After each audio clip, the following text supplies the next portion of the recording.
All right, so in the Tuesday class, we did exercise 5, but we didn't finish it the way that I would have wanted, which was going through all the training wheel steps.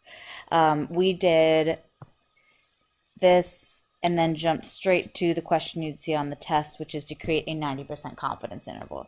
So if you're in Tuesday's class and you want to go through all these training wheel pieces with me, feel free to watch this video. Hopefully on Thursday's class, we will have gotten through this and we won't need to watch this video at all. So exercise 5. In class we translated, we found our random sample, which is our n. We figured out that 9 is our number of successes, so our x in this case. And then we skipped on to the very end. So here's some other questions I could ask you on a test, right? First one says, what is the point estimate for the proportion?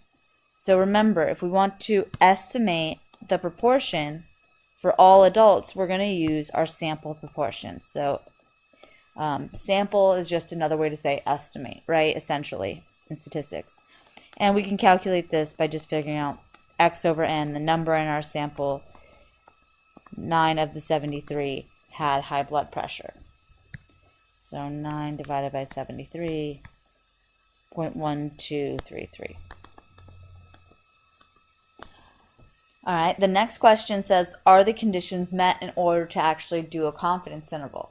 So this is an important thing that not many people actually do in real life, and that is check that they have normality, that they can actually do what they're setting out to do.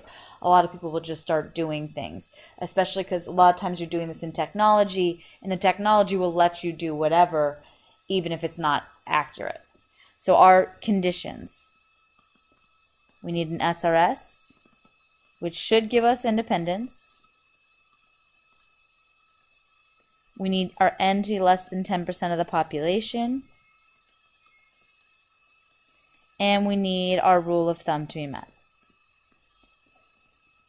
And the rule of thumb is normally NP and NQ greater than or equal to 10. But since we're in confidence interval land where we're trying to guess what real P is, we're going to replace these two things with hats. So basically our observed number as opposed to our expected number of successes and fails. So this semantics does matter because in the case like all the 6.1 stuff, we want to be using real P. In all of the 6.2 stuff, we want to be using P hat. All right, so not only list them, which is what we just did, we need to check them. So SRS, done, checked. It says random sample. Independence, check. If we take a random sample, one person should not influence the next, so that is given. 10% of the population, well, 73 is less than 10% of all adults. So definitely okay here. And last, our rule of thumb. This is probably the one that we have the most math to do. N, which is 73 times our P hat, which we just found. And then 73 times our Q hat, which is just 1 minus that. What's kind of funny is that you're basically just undoing your work. You end up getting back out your 9, and then the remaining people, which is 64. Oh, sadness, right? This doesn't actually work. This is not greater than or equal to 10, so we fail in terms of this condition. So as you saw in exam 2, this is the kind of question I would like to ask. Like, oh, so-and-so did this, they went out and did all this information. Can they make a confidence interval? Yes, because they have this. Yes, because, or, right? And this is one that we did not do so hot on the last exam, so we do need to physically check. All right? Next question says, what is the standard error of our estimate? So standard, and by the way, I never answered the last question. No. We don't have the necessary conditions. 9 is really dang close, so we could probably hand wave here. In reality, the person probably would have taken a larger sample than 73, but we'll continue on. Remember, standard error is just a weird-ass way to say standard deviation. And I didn't take time in class to break this down, but if you look at your formula sheet, the margin of error formula actually breaks down into two pieces, right? Because this is our point estimate plus or minus the margin of error. It has our critical value and our standard error. So two ways you can remember what standard error is. Just remember it's part of our margin of error. And most people remember that this whole thing is our margin of error. Then you've got your standard error and your critical value. Or you can remember that standard error is sort of like standard deviation, right? The only difference is, again, just like with the rule of thumb, we don't have P and Q, so we're just going to throw hats on that, and that's when we call this something different. We call it a standard error. So either way, this is the question I put on exams many times before, and students have no idea what I'm asking for, so they'll just leave it blank. So worth talking about briefly here. So standard error, this is just SE is equal to the square root P hat Q hat all over N. So 0.1233 times 1 minus that all over our N of 73. Whoop.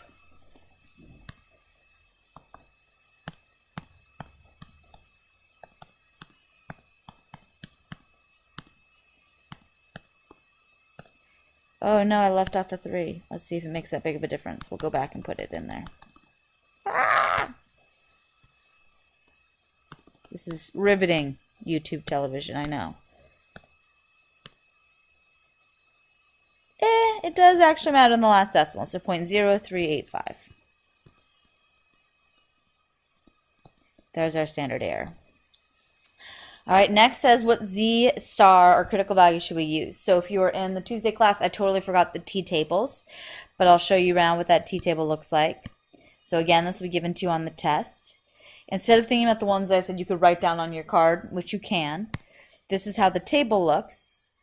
If we scroll past, or this is the T distribution table, we'll use the T when we get to part 7. For now, we're just going to use one piece of this table, which is down at the bottom. It says confidence level. Oops, that did not highlight. It says confidence level, and then it has Z stars along the bottom. So in this case, we wanted to find a 90% confidence level, so our corresponding Z star is 1.645. So like I said, no reason to memorize, and you don't even really need to keep them on your formula sheet, or on your note card if you don't want to. So Z star is equal to 1.645. All right, so the margin of error, this is that Z star times our standard error. So 1.645 times, so how many bunny hops essentially? And our bunny hops, or our estimate of what our bunny hops are, is going to be 0.0385. So whatever the heck this is. You will find that sometimes there are rounding differences, so I would have done this all at once if I were doing this by hand. We get 0.0633. And then the last piece here says to create our confidence interval. So if you're doing this by hand, if you have the little calculator, this is when you're going to your formula sheet. And this is the question that would be on the exam instead of all these little pieces. And on your formula sheet, you're just going to grab this entire formula and write it down. Hell, even if you get stuck and you can't remember what Q hat is, or you don't remember how to get P hat, or something falls apart here, I will give you partial credit for just writing this down, because you've told me that you understand what formula to be using. And this is also when we're on the test, you should come and ask me questions and talk to me, because I would give you some input or answer yes, no question about this. So 0.1233 plus or minus 1.645 times, and obviously we've already done all this, so we don't need to redo this work, but this is what it would look like on the test. The child is going to want my attention soon. And then you would add or subtract that. So just as a heads up, we'll see if he goes back to bed. I'm not neglectful, I swear. We would subtract. We can even bring this back and change by doing second enter. You bring back whatever you typed in. So if you made a typo, and we can change. See, he quieted himself. We can change that subtraction to an addition. And then we should always put the smaller one first, so 0.06. You always want to put the minus version first, and then 0.1866, the plus version. Because in mathematics, this means the value is between 0.06 and 0.1866. That's, you always have to do the smaller and then the larger. If you do this backwards, I do dock a point just because it's mathematically doesn't make any sense. So the next piece is, what does this all mean in terms of an interpretation? And here is a lovely fill-in-the-blank sentence that you could put on your note card if you want to make this sort of a no-brainer on the test. And I will just say, interpret the interval. So in this particular interval, we are, percent is the 90% confident that the true, and you don't really need to put all of this, you can either do true or population. I like to just do both just in case, that way we don't, if we leave off one, we still get all the points. The true population proportion of, and here's the nice thing, you can basically just steal the wording of the question. So we want the proportion of, and you could have used actual, it's another word like true or population, of adults with high blood pressure